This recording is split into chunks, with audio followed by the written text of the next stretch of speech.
will say that this slate of candidates this year has a far hipper music lineup behind them. Everybody has their own music theme. Very well produced this year. Ron Paul is, I think he might be the last of the candidates in the Republican field that have either been in it or dropped since that have appeared on the Chris Stigall show, but we're glad he's here now. He was in Philadelphia on Sunday in a driving rain, and thousands of people turned out to hear him. Pennsylvania primary today, and he's on the ballot. And Congressman Paul joins us now. Congressman, good morning. Glad you made time for us today. Good morning. Nice to be with you. Pennsylvania, you came here, I thought it was interesting. There aren't many people that do what you did, and I think that's to their detriment. You made the appropriate call to come to Philadelphia and stand on Independence Mall, and shouldn't that be where every Republican focuses a lot of his or her energy, I think, going forward? You would think so. It's inspirational to be there. We were there 4 years ago and had a big turnout in the other campaign, and we were always hoping to do a lot better, but somebody told me I should be quite satisfied to get about 4,300 out in that weather. So it was pleasing, but I think it's inspirational. It inspires the supporters, but it certainly helps me too to generate interest and excitement. And so we were very pleased. I mean, it's such a historic place. How many of your colleagues would you guess, if you had to give it a percentage? 35 members of the House and 100 senators. How many of them would you guess, in a percentage-wise, have even been to Independence Mall? Oh boy, I don't know that, but if you were to guess, you think even half of them? I would say 10%, but I don't know that for sure. Isn't that sad? Not enough is my point.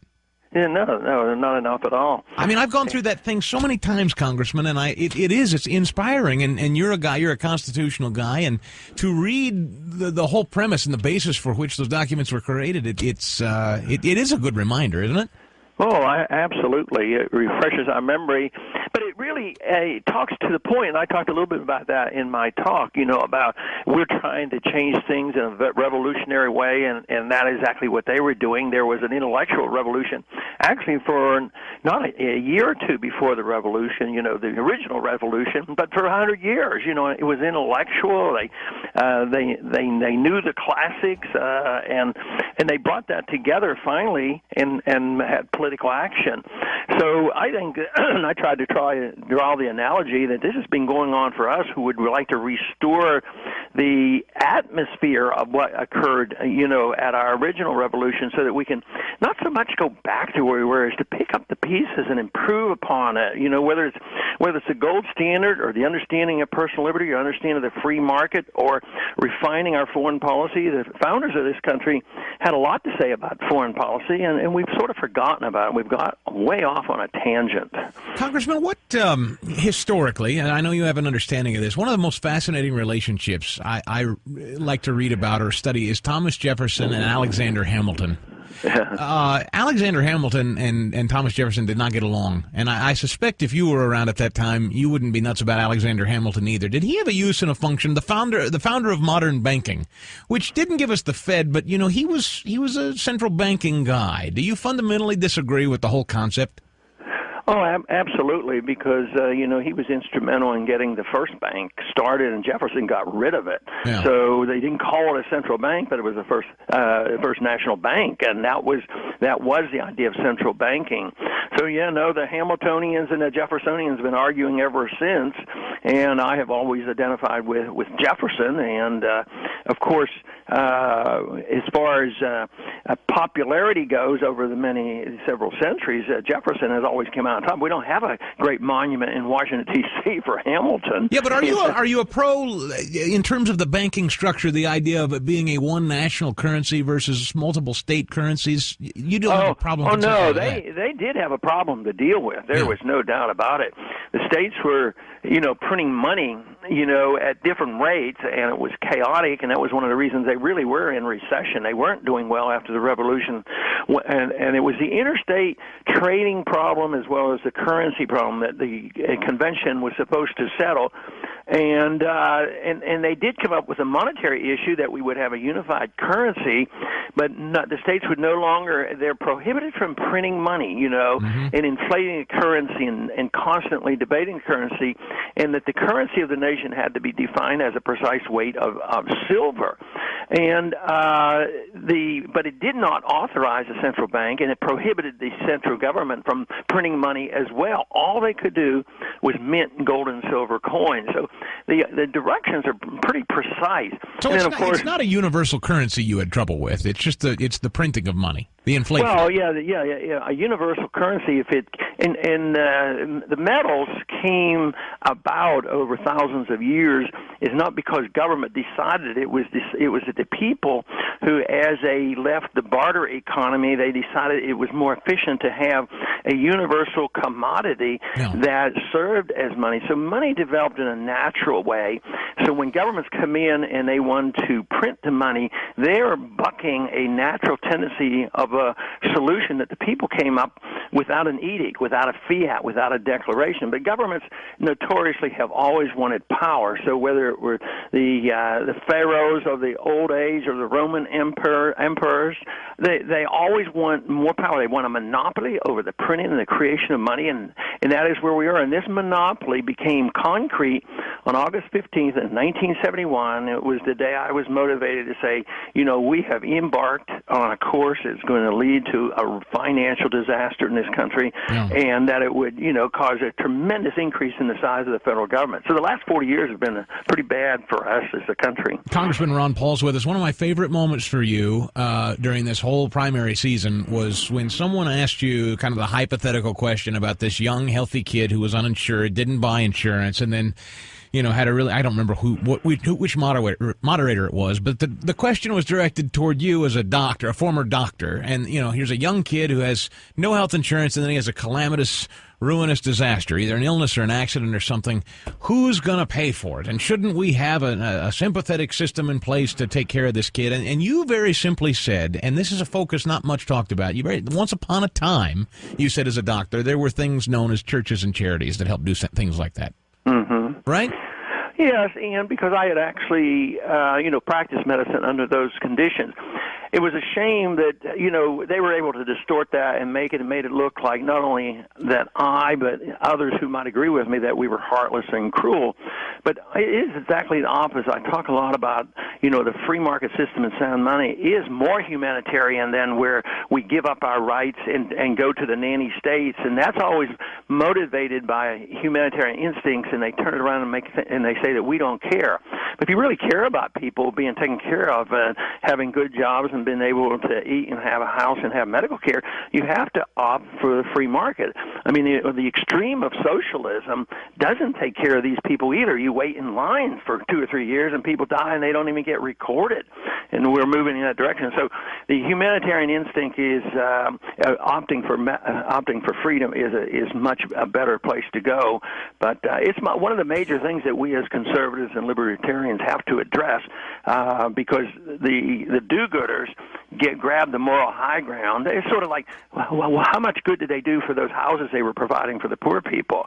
Well, the rich got bailed out and the poor people lost their houses. Yeah, so and it doesn't work. There's this great discussion now, July 1st, that Stafford loans and student Obama's out there saying, and Romney sort of doubled down on this too yesterday, which bugged me, saying that we need to keep these student loan rates low and locked low. And you have a lot of youth support out there, particularly among college kids.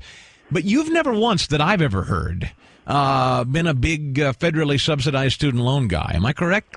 Absolutely not, because I think that created the problem. You get more people to go to universities, and the money is there.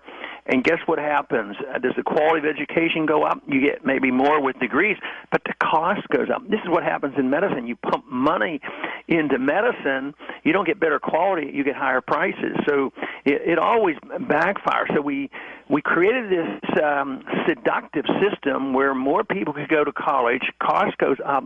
So the government said, the costs are going up, not because of inflation, but just for some other evil reason. So they said, we're going to give you more money and give you an easy loan. So the students finally get their degree and they come out and they owe $40,000 and they can't get a job. So it's a deeply flawed system. When I went to college, I could work on weekends in the summer and pay all my bills. Can I ask you something? And I don't. Maybe you're going to disagree with this.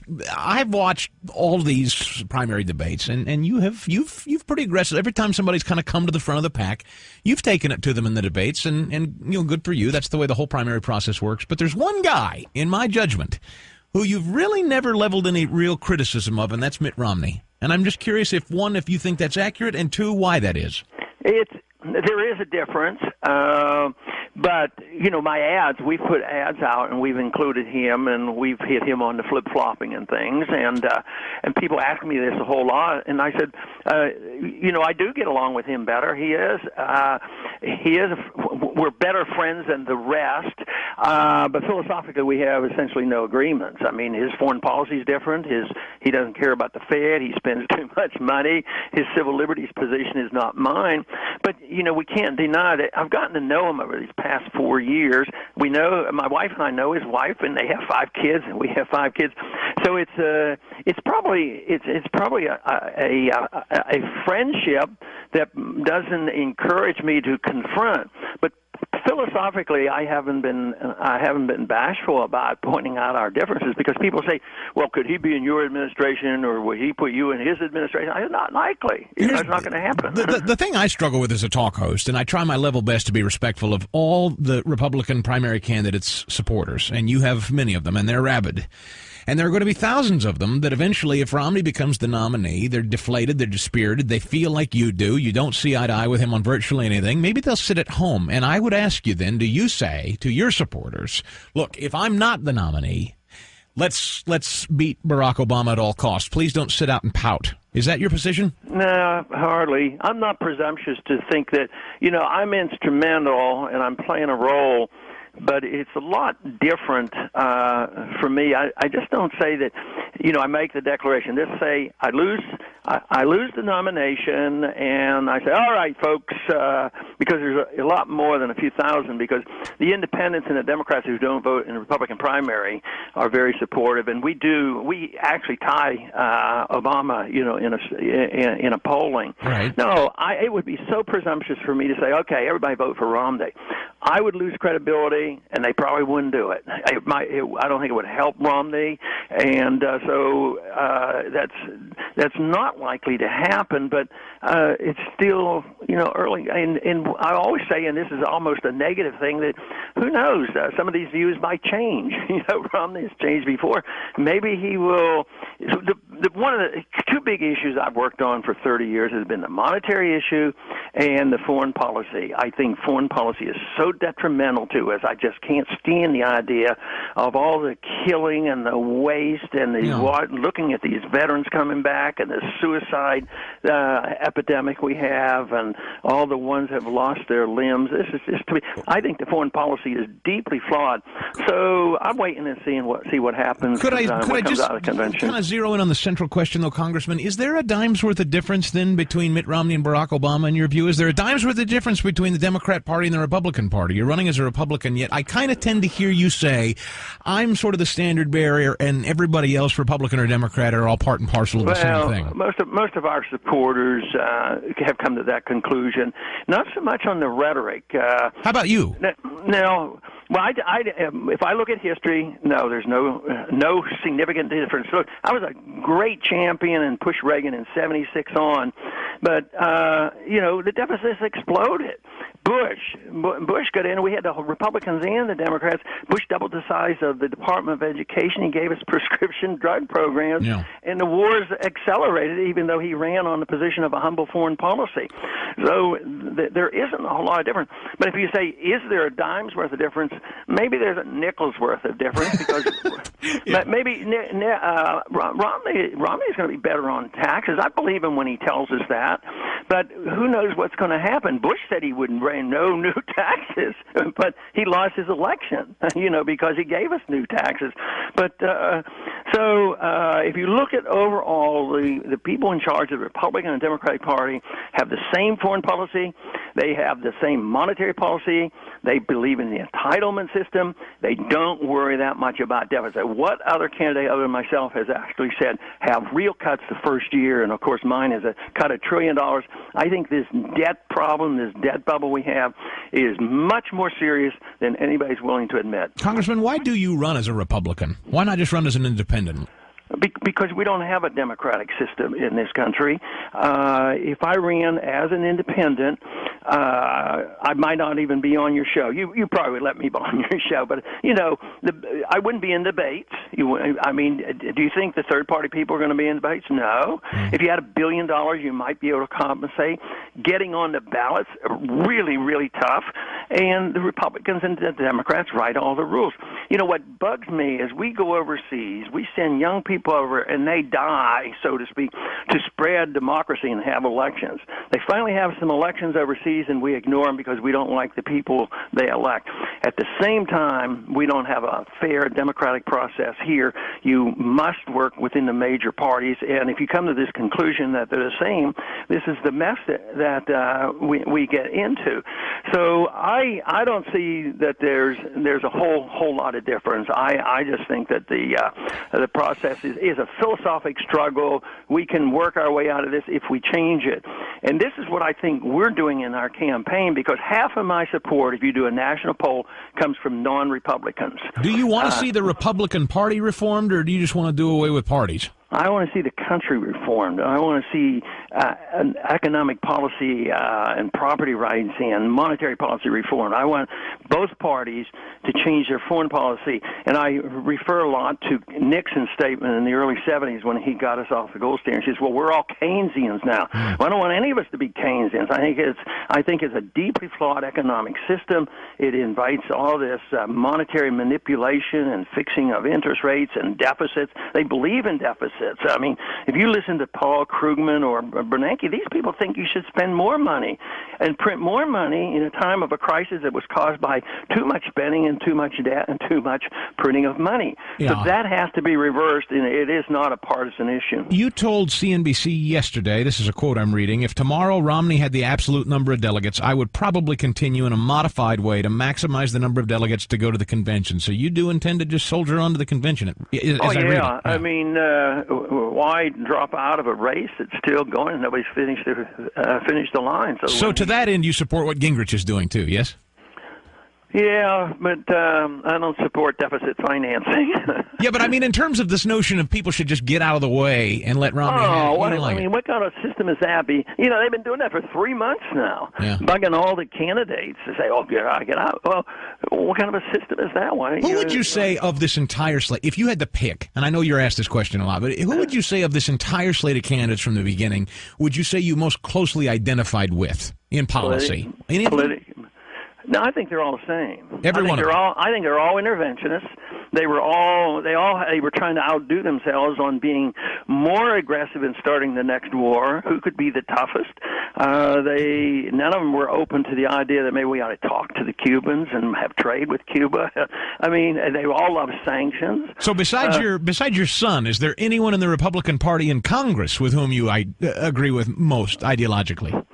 Probably Justin Amash, but there's quite a few that I agree with on some very important issues. You take a Dennis Kucinich, I agree with him. We agree with each other and work together on foreign policy and civil liberties. Justin Amash is very, very close. He's a young congressman from Michigan. And there's a lot of them who have bits and pieces. There are some who are very, very good on economic policy, and some are very, very good on civil liberties. I say the freedom message brings people together by protecting your personal liberty and your economic liberty instead of having two pieces of liberty together. And if you come to this conclusion, then you have a foreign policy that says the foreign policy should give a strong national defense, and we shouldn't be in nation building and getting involved in the internal affairs of other nations, which was a strong advice by our founders, as they spoke so often in the city of Philadelphia. And that, Congressman, is one of the reasons I really wanted to have you on. I was impressed and frankly pleased to see that you chose that venue. I think that's an important venue, and thousands turned out in the rain to see you speak there. So I'm glad you highlighted that place. I wish more would. And look, we're going to be in Tampa in August, so if you're planning on being there, we'll be there. Hope we can talk to you again. That'd be nice. Thank you, Congressman Paul. Thank you. Mornings 5:30 to 9. Wake up with Chris Stigall on Philadelphia's Talk Radio 1210.